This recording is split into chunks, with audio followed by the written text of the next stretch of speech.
selamat pagi. Perkenalkan, saya Reganesa Fitri dari Universitas Bakti Kencana. Di sini saya akan melakukan penyuluhan dengan tema peran desa mengatasi bullying dalam penyelenggaraan PAUD. Apakah di sini ibu-ibu tahu apakah itu bullying? Perundungan. Baik, dengan ibu siapa? Ibu Eca. Oh ya, baik, benar apa yang dikatakan Ibu Eca. Di sini saya ada poster, ibu-ibu bisa lihat. Baik, sambil ibu-ibu lihat, sini saya bacakan ya Bu. Baik, usia dini yaitu merupakan usia yang paling tepat untuk membentuk karakter seseorang. Jika pada masa ini karakter setiap anak juga dapat terbentuk, maka kelak di masa dewasa dia akan menjadi generasi yang berkarakter kuat.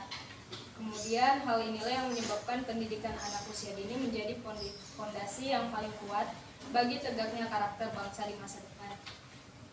Semakin baik kualitas pendidikan usia dini, maka semakin kukuh juga bangunan fondasi kecerdasan pada anak. Sebaliknya juga semakin lemah kualitas pendidikan anak pada jenjang ini, maka semakin lemah juga kemungkinan karakter anak bangsa di masa depan. Lalu di sini ada jenis bullying, yaitu yang pertama ada penindasan secara kontak langsung, yaitu dengan cara mencubit. Yang kedua ada penindasan verbal secara langsung dengan cara mencaci maki.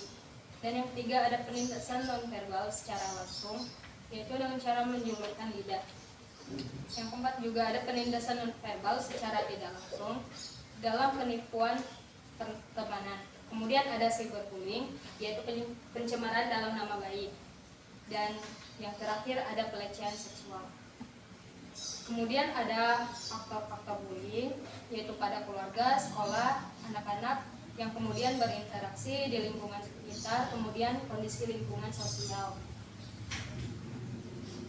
Terus ada juga jenis bullying pada anak, yaitu bullying fisik cenderung lebih ke menendang, kemudian ada bullying verbal, yaitu dengan cara perampasan uang, dan ada juga cyberbullying dengan cara pesan negatif melalui SMS, dan ada juga seksual bullying, yaitu dengan cara pornografi. Kemudian dampak-dampak bullying itu ada 7, yaitu yang pertama ada gangguan mental yang mudah sensitif, kemudian menggunakan obat-obatan terlarang, tidak semangat untuk berangkat sekolah, prestasi turun, tidak mau bersosialisasi, suka balas dendam, dan takut pada semua situasi dan kondisi. Kemudian ada gangguan mental karena bullying, yaitu ada depresi, di mana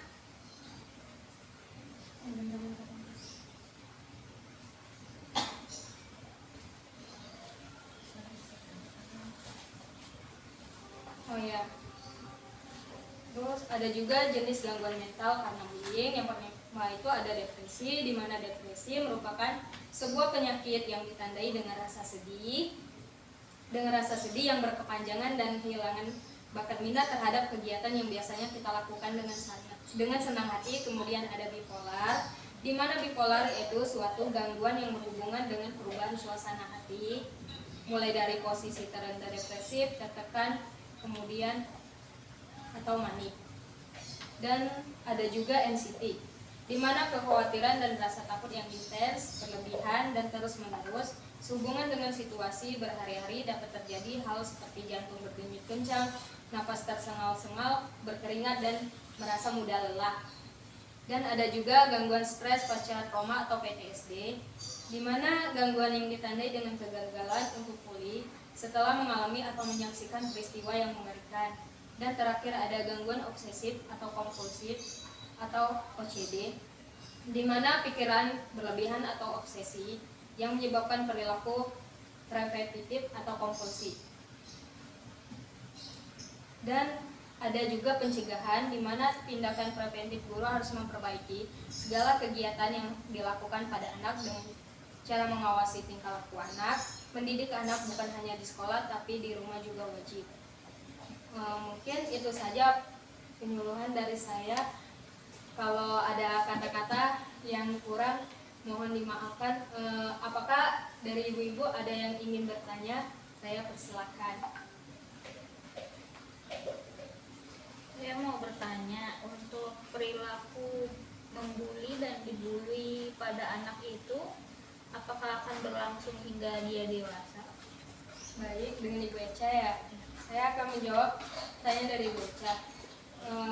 Perilaku membuli dan dibully pada masa anak itu efek negatifnya dari penindasan atau intimidasi pada masa kecil bisa berlangsung lebih lama dari yang diperkirakan sebelumnya. Korban memiliki resiko yang lebih tinggi menderita depresi, gangguan kesehatan, dan bahkan menjadi pengangguran di usia pertengahan. Apakah sudah jelas, Ibu? Sudah. Apakah ada pertanyaan lagi?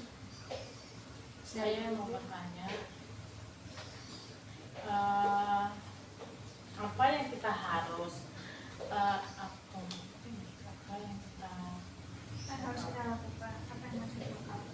apa yang kita harus bekalkan kepada anak agar terhindar dari korban pembulian?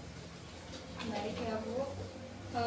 Sebenarnya ada 5 cara membuat anak agar terhindar dari bullying, yaitu orang tua juga mempunyai peran penting, yaitu dengan cara besarkan anak di lingkungan yang penuh kasih sayang. Kemudian pastikan Anda selalu dekat dengan anak dan kembangkan rasa percaya diri, ajari anak memiliki sifat berani. Kemudian ajari anak untuk mengembangkan kemampuan bersosialisasi di luar lingkungan. Apakah sudah jelas, Bu? Baik, terima kasih atas pertanyaannya. Mungkin penyuluhan saya cukupkan. Kalau begitu saya pamit. Wassalamualaikum warahmatullahi wabarakatuh.